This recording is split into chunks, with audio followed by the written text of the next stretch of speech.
We are delighted to have Leah Bowman. Oh, something here.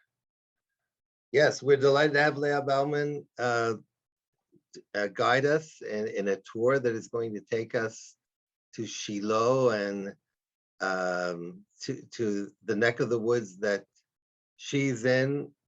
As we can see here, she's a licensed tour, has been here how many years? In Israel, almost 30. Wow, 30 years.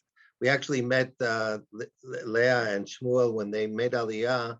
I think you originally came to our community and we spent a tofa, at least for a brief. Yeah, 1996. We were there for the year. Wow, and we enjoyed them so much. Now they live in Efrat in the Judean Hills. Mother with 5 kids. I'm amazed at what you're able to do. But she's really a great tour guide, especially for families and groups. She really knows how to adapt her tours to the very personal needs of those that participate in it.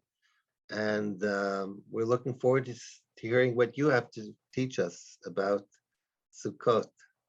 So without further ado, the floor is yours. Okay, thank you. It's such a pleasure to be here with all of you, and such a wonderful time of year. I'm going to share my screen and we are going to get on our way. So we are in, well, what we're going to do in the next hour or so is we are going to explore a little bit about in the land of Israel, about what it's like on Sukkot. You know, on Sukkot, the intermediary days of the holiday, like today, everybody is just out going on hikes, going on tours, exploring, having a great time. And so I thought it would be fun to go to Shilo, to in Hebrew Shilo, and to see what's going on over there on Sukkot. Now, more than that, this is a particularly good place to go for Sukkot because this is one of the first places after the Israelites came into the land of Israel with Joshua. So they're going to set up basically a centralized place of worship, a place for the Mishkan, the Tabernacle, and that's a place that everyone would come to for the holidays, for the major festivals, and Sukkot being one of them. And eventually, that whole party is going to move itself to Jerusalem, and that's what we're going to do. We're going to start our tour in Shilo, and we're going to learn a little bit about, again, Sukkot, a little bit about Shilo, and then we're going to actually drive virtually over to Jerusalem and follow the path of the Mishkan, of this tabernacle. So we're going to get started right here. Now you can take a look here. You see this road here.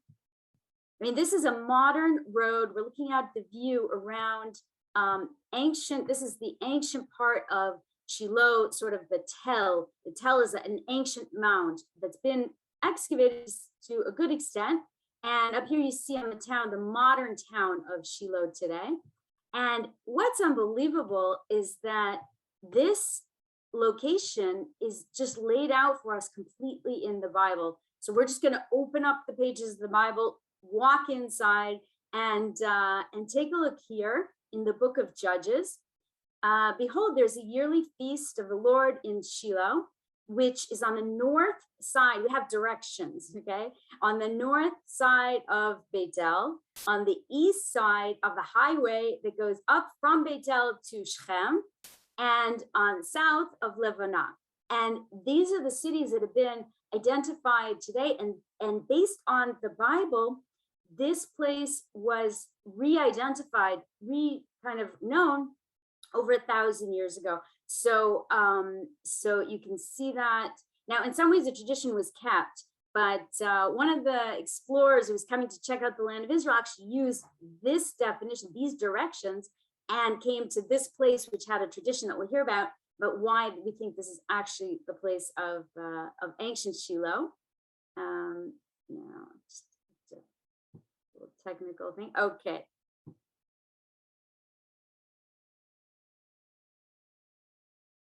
So this is the modern town of Shilo. And you can see here we have a biblical directive, a mitzvah. In the book of Leviticus, you shall live in booths for 7 days. All other citizens in Israel shall live in booths. Booths could be translated, well, booths is a translation, I should say, of Sukkot, also sometimes translated as tabernacles, so that your generations may know that I made the people of Israel live in booths in Sukkot when I brought them out of the land of Egypt. I am the Lord your God. So this sukkah here, you can see this is like this family that lives in this house. They built this nice big sukkah because they are going to literally dwell in it for 7 days. What does it mean to dwell? It means to do all your essential, like you're eating, sleeping, as much as everybody can do that, you know, based on whatever things are going around. Like if there's snow, it's a little tricky, but here we don't have that in Israel this time of year.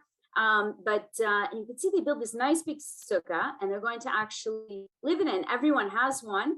The entire community, you can just sort of drive around the community and you can see here's another one over here.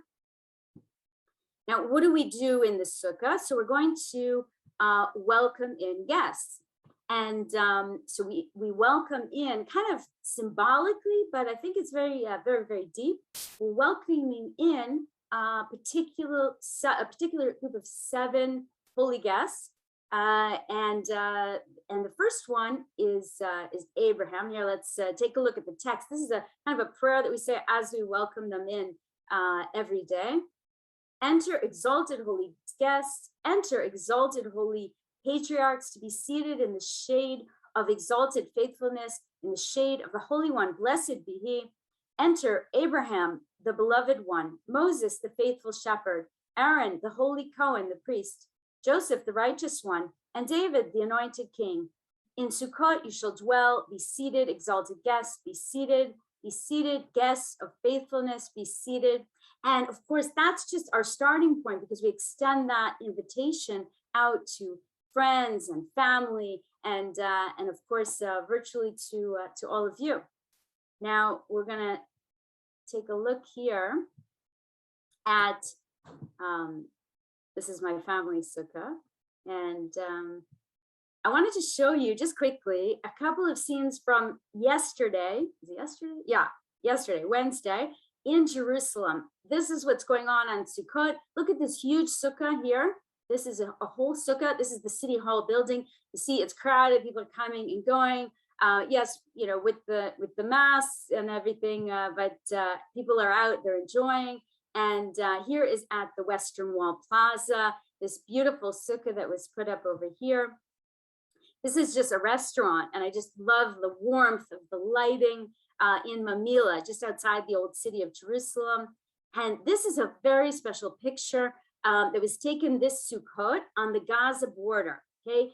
And it's been hot over there. It's been tough over there. And here's a sukkah next to Israeli tanks, 3 Israeli tanks, and they're placed all along the border. And the soldiers, you know, they need a sukkah. So this is the sukkah, and the sukkah kind of it's our symbol. Maybe it's more than a symbol of God's protection. We don't need our house. We don't need the roofs. We just need God's protection. And yet still we have the tanks outside. And my prayer for this year is that God willing, one day the sukkah will be enough to protect the people of Israel. But as we know right now, it is not yet enough. Now we're going to head further up the hill. And on Sukkot, we have the 4 species, Arbat Haminim. Here we have the lulav. This is the date palm, hadas. Hadas is myrtle. This is the etrog and willow and arava. And this is what it says in the Bible. There's a commandment to, you shall take for yourselves on the first day the fruit of the hadar, the citron, date palm fronds, a branch of a braided tree, and willows of the brook, and you shall rejoice before the Lord your God for a 7-day period. So every day of Sukkot, we're shaking, we're lifting it up. It's like almost like a sword. We're shaking it in all different directions, and we're bringing together all these different aspects because each one kind of represents different parts of the body with which we serve God. We have, if you take a look back up here again, we have, this is representative of the heart, the spine, the mouth, and the eyes. And also, I was in Tel Aviv, and I was so struck by seeing all these Israeli soldiers carrying,